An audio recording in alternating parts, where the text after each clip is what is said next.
Hey, thank you for joining me. Let's talk about how to add music into your PowerPoint presentation. You know, when you put music into your presentation, it makes things quite different from a normal speaker. Most speakers stand and speak and they do their thing and it's a nice monologue, and hopefully you're looking to make things a little bit more interesting. I've been using music in my presentations for years.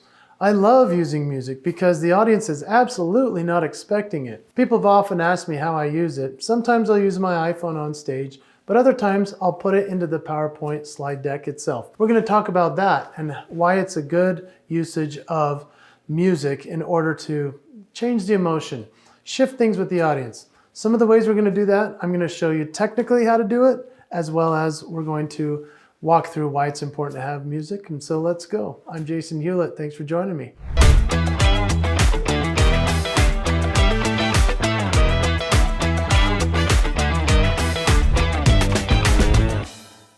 So let's talk first about the basics of adding music into your presentation. In fact, the other day I had a friend who's a Hall of Fame speaker reach out and he said, "How do you put your music into your presentation?" I said, "I just put it into the slide deck." And he goes, "How do you do that?"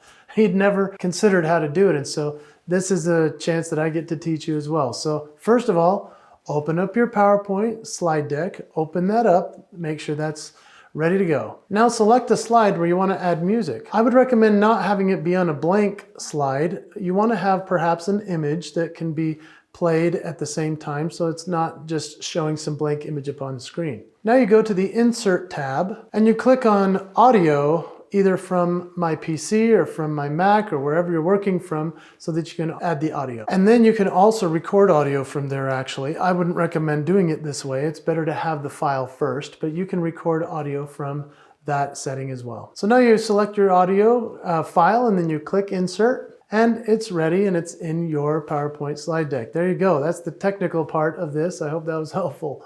Now you might notice that there's a little icon that shows audio, you know, like the note symbols. And you can either hide that or you can shrink it. You can make it big, whatever you want to do, or you can put it underneath an image that fills in the gaps in terms of the slide itself. So I'd recommend maybe not having that showing, but rather having an image sitting over the top. So here's some advanced setting options that you might want to consider as well. This allows you to customize the presentation a bit more. First of all, you can have it start on a click, or you can have it start on the second click. I personally like to have it be the second click because I like to click first to see the image and then click to make sure the music is queued up. You can also have music that is on a loop, or it can go across multiple slides. You need to choose that within the settings. You can also trim the audio in this sense. I would recommend you not trim it here, but maybe now that you're watching it in this format, you think to yourself, well, I should probably have it be a little shorter or longer. I would recommend using something like GarageBand or something that's simple in order to edit first. So I like to use GarageBand, but you can also use Fairlight, which is integrated into DaVinci Resolve, which is free. And so there are other places where you can do some music or audio editing, and I'd recommend doing that instead of in the PowerPoint slide deck, but you can do it there as well. Also consider the volume control. Usually it's sitting at about half. I'd recommend you just have it almost all the way to the top so that the audio engineers can do their job and adjust where they see fit. And then there's the fade in and fade out. So you can either create that first before you put the slide file in, or you can do a fade in, fade out right there on the PowerPoint itself. Now let's talk about choosing the right music. Here's some unique ideas for selecting music. I'd say you want to match the tone of your presentation with the music you're doing. So when I'm presenting, I get up there and I'll do some music that I know the audience is going to generally like. And because I'm singing to it, or I'm having music overlay while they're doing a project or a workshop, then I know what kind of music I'm going to have there. And so I want you to think about what kind of customization you can do for that audience. For example, it could be upbeat and motivational, it could be reflective, it could be pop and fun, but here's the catch on that kind of music. You have to have copyright, and if you don't, you've got to be very careful. Now, this is where you can get away with it, if you will, and then this is where you can't. Let me give you both examples.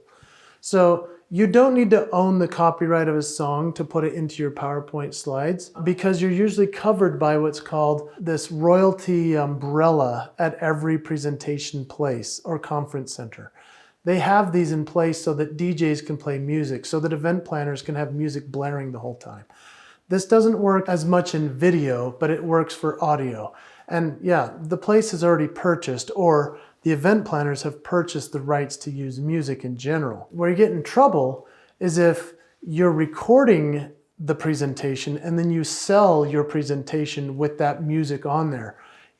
That's where you can get in big trouble. So be careful how you use the music. If it's in a live setting, you're fine. But there's a whole other aspect to this now that people forget or don't even realize is happening. And it's due to live streaming. Now, live streaming, they actually have bots that listen for who's using copyrighted material. And yeah, people have been dinged in a big way. I've seen some ugly stuff. In fact, I was at a presentation where it was live just to an audience in front of us, but also live streamed. And it was when live streaming was fairly new. They had a big reveal of a big new product. It was a huge thing. They were so excited. They had thousands of subscribers calling in immediately to subscribe to this new service. And at the same time, they played a song. Celebrate good times, come on, yeah. And everyone was dancing and everyone was having a good time. And I was the MC of the event and I was going, celebrate good times, come on. And then I saw the owner running around the top of the venue to the DJ who had to stop it. Here's what happened. That company, because it was being live streamed, they were fined 6 figures. This is a true story. 6 figures for playing a song they didn't own the copyrights to because it was a live stream. Now that may sound ridiculous and over the top, but it really happened in front of me. And so it made me think, oh, I have to be so careful with the music I'm doing, with the stuff that I'm playing. If it's being live streamed, I have to consider what music I'm sharing.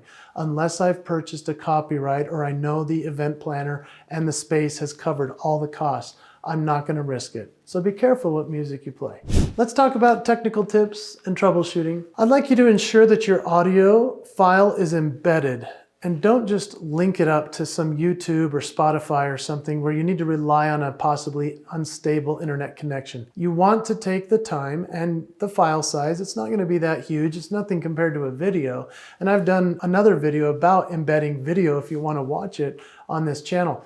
But when it comes to music, just embed the file into your PowerPoint slide deck. It will make the deck a little bit bigger, and that's okay. But now, if you were to have it be a link, that can be a bad idea because you never know if the internet connection is going to be great or if there's some kind of miscommunication and the next thing you know, your music's not playing. That's a bad idea. So take the time to embed it. I'd also check that it's compatible with different types of PowerPoint. So between PowerPoint and Keynote, between PC and Mac, they don't play together all that nice all the time. And so making sure that it works between both is an important piece as well, depending on the event planner. You might show up with your PC and they only use Mac.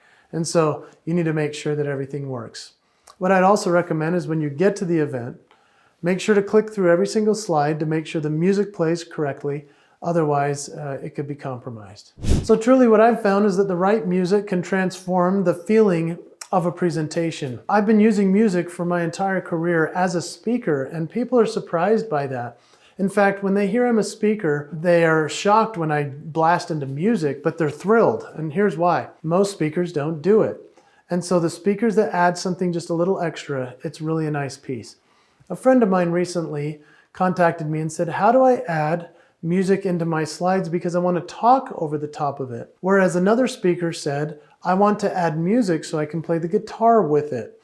There's all kinds of reasons to add it in, but it's a real essential piece when it comes to making yourself stand out in a sit-down world, is what I like to say. It becomes part of your signature move. People will know you for the music you've added in. And now you could make it be a part of the theme. You can have it created by somebody that you know. Maybe you're a musician and you want to create something specific to the event. That would be special, and you could say, I made this music just for this presentation today for each of you. That's a really special thing. But there's also copyright-free music you can get. You can buy copyrighted music. There's all kinds of licensing that you can look into. Don't make it too complicated, but make sure that you're covered so that you don't get dinged and then 6 figures later, you're thinking to yourself, why did we play that song? If this was helpful, I'd love for you to comment as to what was helpful to you. I'd also love to know what music you put into your presentations and what's been helpful from this video. If you want to join a community that we've put together of speakers that are looking to improve and make their presentations more memorable, we've created that at liftofflab.com. Her name is Cheryl Knowlton, and she's one of my favorite people, one of the best speakers and coaches in the world. She's cultivated this great community of people that are Hall of Fame speakers like myself, all the way to those that are just starting out. And we all come and collaborate and figure out how we can make our presentations better. By adding music, you will make yours better. So go check out liftofflab.com. I hope to see you there.